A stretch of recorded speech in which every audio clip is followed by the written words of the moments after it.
Lexi here. Like a lot of creative people, I get a lot of strange, sometimes very vivid dreams that I take as inspiration for projects. There's a few things a lot of my dreams tend to have in common. Things like stairs in a seemingly endless building, that dream where I forget to go to class all semester and if I don't turn things around, I'm gonna fail. And I've been out of school for a few years, so that one is infuriating at the best of times. But most of my dreams are one-off dreams that I never have a second time, and it's usually those that stick with me the most. There's one dream I had when I was 15 that I'll never forget, because it inspired a whole series of books that I wrote in high school. In the dream, it was dark and damp outside, raining lightly, so everything had a shine to it. I was running as fast as I could, but I realized, while I was running, that I was a frog. I don't know if I was like that the whole time, or if it happened just as I realized it, because I remember running got a lot more difficult when I figured that out. I ran and hopped at top speed because I was being chased. I don't know why. I didn't do anything. I think it was just because I was a frog. I was being chased by a huge crowd of high school kids. I didn't know any of them. Some of them were chanting, "Get the frog! Get the frog!" So that was a pretty good clue that I didn't want them to catch me. Eventually, I saw a big white old house that had a hole near the front door big enough for a frog to jump into. Inside the house was nearly pitch black except for the light coming in from the window. I crawled up to the windowsill so I could look outside to see if the kids knew where I was. It didn't look like any of them knew I was in the house. I think a few of them stared at the house, but I don't think it was because they knew I was inside, or they would have come in after me somehow. I think they stared because it was a big, scary, empty house, so they probably thought it looked haunted. I remember just looking out the window, hiding for a long time before I woke up. I'm sure there was more to this dream, but this is all I remember from it. And that part was very vivid. Even when I woke up, I was relieved. I don't know what I expected, to find I was really a frog? That I was really being chased by a mob of angry teenagers? Now, I know strange dreams like this can be caused by a few things. Strange things going on in your life, some sort of deeper message my brain was trying to tell me, and often it's some regurgitation of something I saw on TV that day. I know exactly what was going on around the time I had the dream. I was staying upstate for 2 weeks with my grandparents. It was the longest I'd ever been up there, and it was the only time I did it without my mom being there too. I was there so long because of a 2-week creative writing camp for teens, held by a local college. I was away from home, sleeping in a bed I wasn't used to, and I was seeing teens I didn't know every day at camp. So in a lot of ways, that explained things, but also not at all. Why was I a frog? Why was I hiding from kids chasing me? Why would they chase me in the first place? I was told by my teacher at the camp that I was the quietest one there. Also, teachers don't do that. It only made me want to talk less. So I didn't secretly think that everyone was out to get me there. The only explanation I have for the frog part of the dream is the episode of Avatar I was watching before I went to sleep that night. It was the one where Aang needs to find frozen frogs for Sokka and Katara to suck on while they were sick to help them feel better. Remember when you two were sick? And you made us suck on frozen frogs? How could I forget? Suck on these. I'll make you feel better. This is tasty.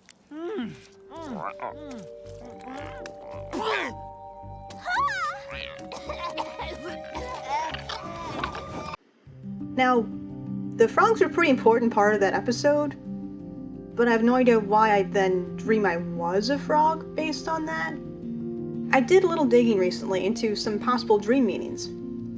I'm not sure if I believe any of these are specifically true, but they were interesting enough that I wanted to mention them. Some places talked about how being a frog was about the feeling of hiding and self-protection, which felt accurate since I was also hiding in the dream, but it didn't explain why I was hiding in the first place.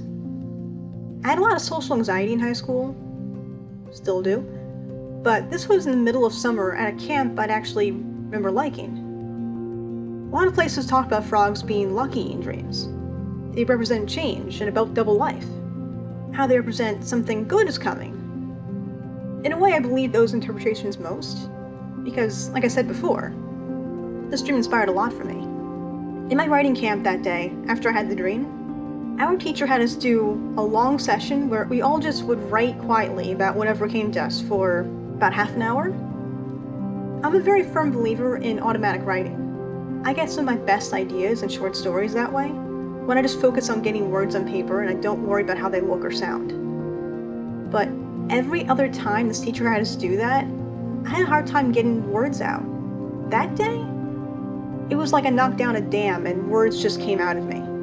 I filled up more paper than I think I ever had in one sitting before. It wasn't a very complicated dream, but I'm trying to figure out what it meant.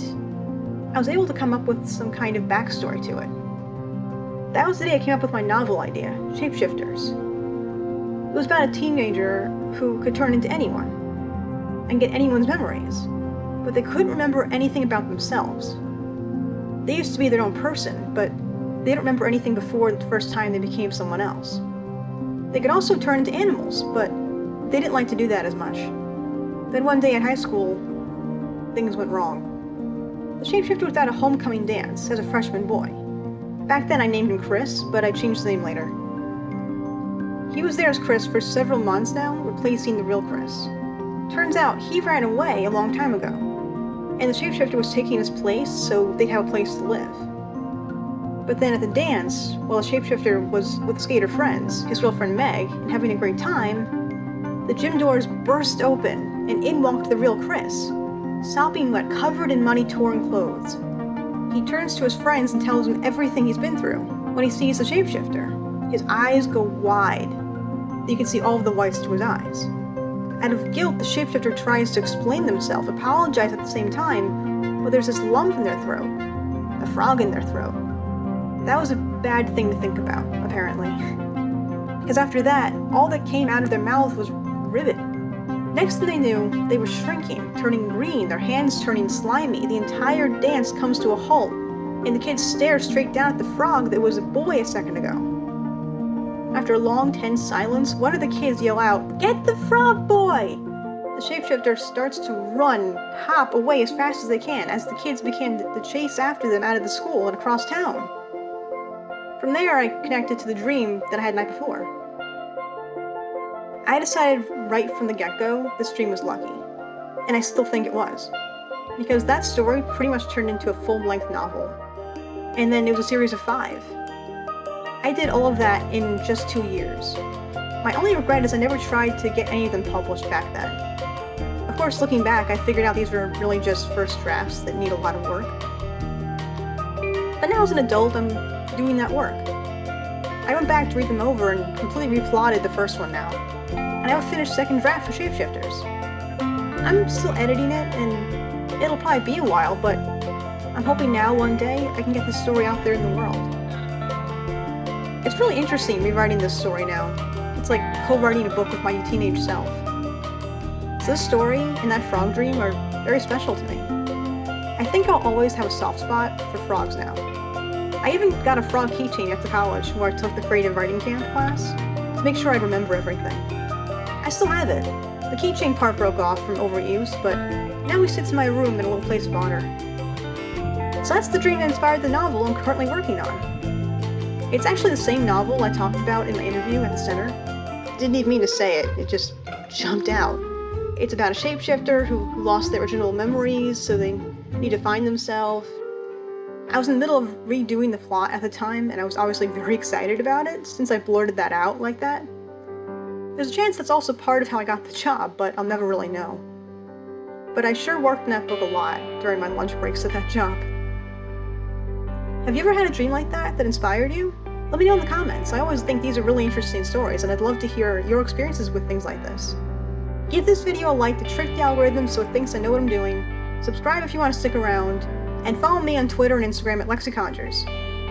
Bye guys.